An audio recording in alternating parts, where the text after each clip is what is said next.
big free throw. Oh, off the rim, no good. Battle for the rebound. Don't give up the three. Coming up with it. Don't give up the three. Don't give up the three. Three-point shot on the way. It's good. To Mason all the way, all the way, all the way. He puts it up. It won't fall. Yeah. Oh, man. At Bowie State. I'm leaving here with something. You know what I mean? I'm from around the way. I'm leaving with something.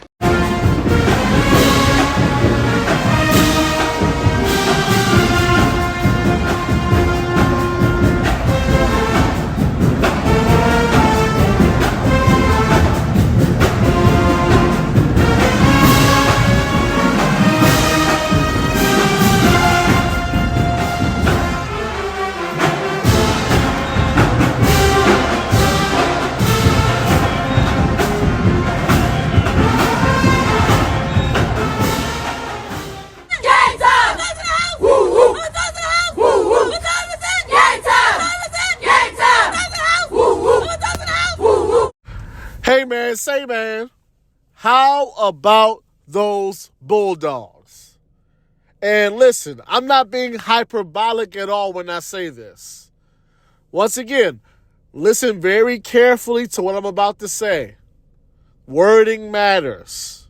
What I'm going to say to you is very clear. The Bowie State Bulldogs are capable of winning the CIAA tournament. The Bowie State Bulldogs are capable of going down to Baltimore and winning the whole thing. They can do it. They have the talent to do it. It's plausible that they could do it. I'm not saying that they definitely will, but what I'm saying is they definitely can. What I'm also saying is, in my personal opinion, the Bowie State Bulldogs are the deepest team. Hey, because I know some of y'all was going to say that. The deepest team in the CIAA. Seriously. What team can play that many guys and have that many guys capable of producing? Let me go down the list. Morrissey has had high 20, 30-point games. Warren Maganda has had high 20, 30-point games. Our backup point guard was the starting point guard last year, and he has hit several big shots and game winners in his career. He's highly capable. Victory Naboya is very capable and at times dominant inside. He just gets in foul trouble a lot. Amari Winbush has had high 20 and 30-point games. He can attack the basket, get putbacks, hit that mid-range shot, score in transition. My bad on the name, but I believe they call him Sticks. The transfer from Virginia Union, he can easily give you a double-double with a couple of dunks in there. It seems like almost every time he's scored, it's a dunk. You can put Edwards in the game, number 0. He's going to score in transition. He can jump out the gym surprisingly as well. And he's a very good shooter as well. And he attacks the basket. Then we got Corley, the sharp shooter off the bench. Every time he put it up from 3, I expect it to go in. Then, when Naboya gets in trouble, we got number 35. He going to go down there. He going to bang. He going to rebound. I'm telling you, this team is about 9 deep. Paul, listen. Hey, yo, I know you're going to say that. Okay, just get it out the way. But listen, this team is highly capable of winning the CIAA championship. Now, with that being said, there are a few issues.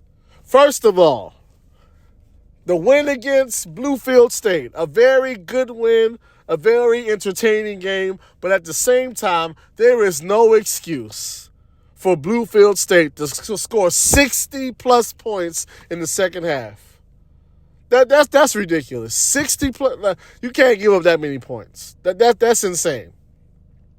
So there's a few issues. Number one, free throw shooting is a problem. We saw that in the second half against Winston-Salem State. like what, 40% from free throw in the second half? Almost lost to a team that does not have a conference win? Because we're shooting 45% from the free throw line? Like, come on, guys. Another issue, once again, way too much fouling.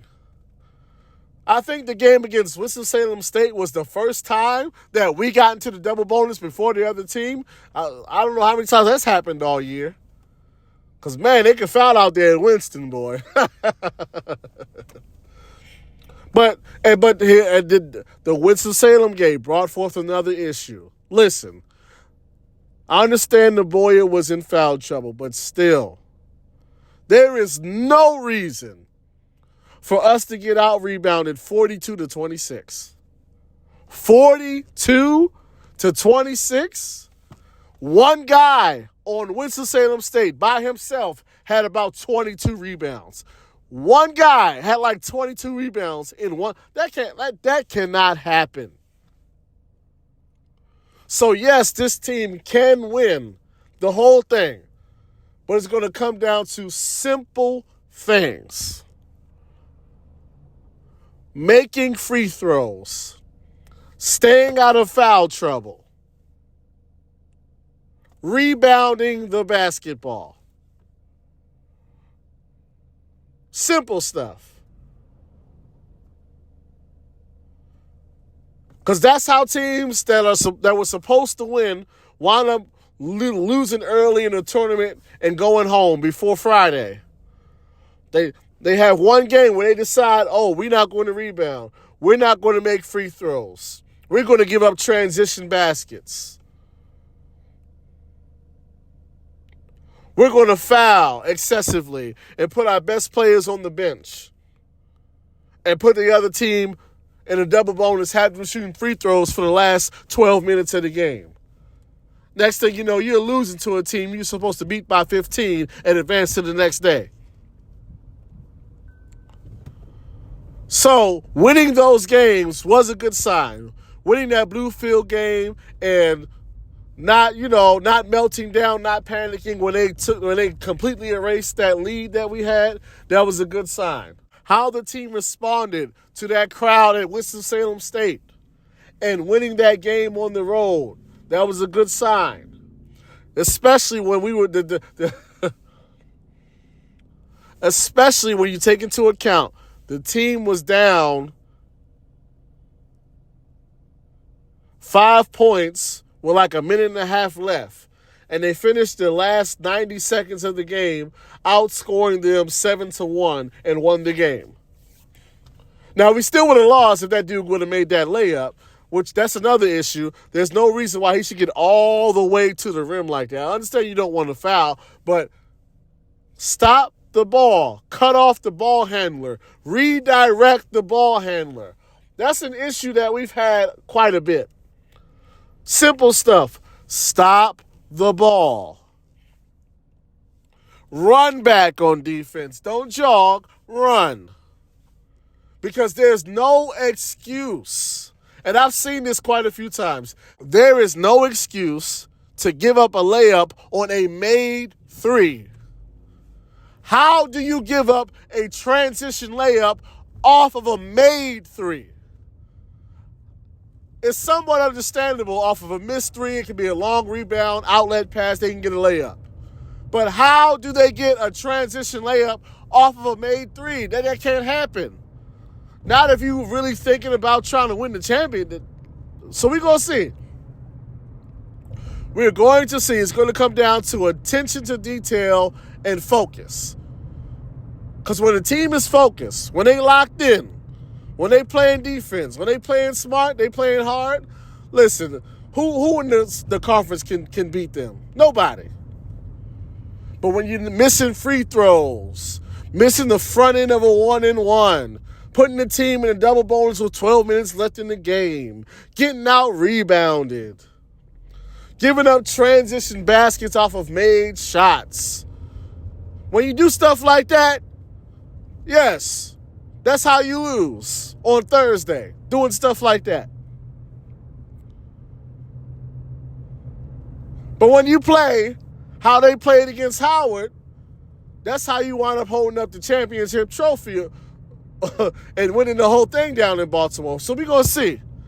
But this is the first time in a long time where I legitimately looked at a Bowie State team and thought they have the possibility, they have the talent to win the entire thing. So let's see what they do.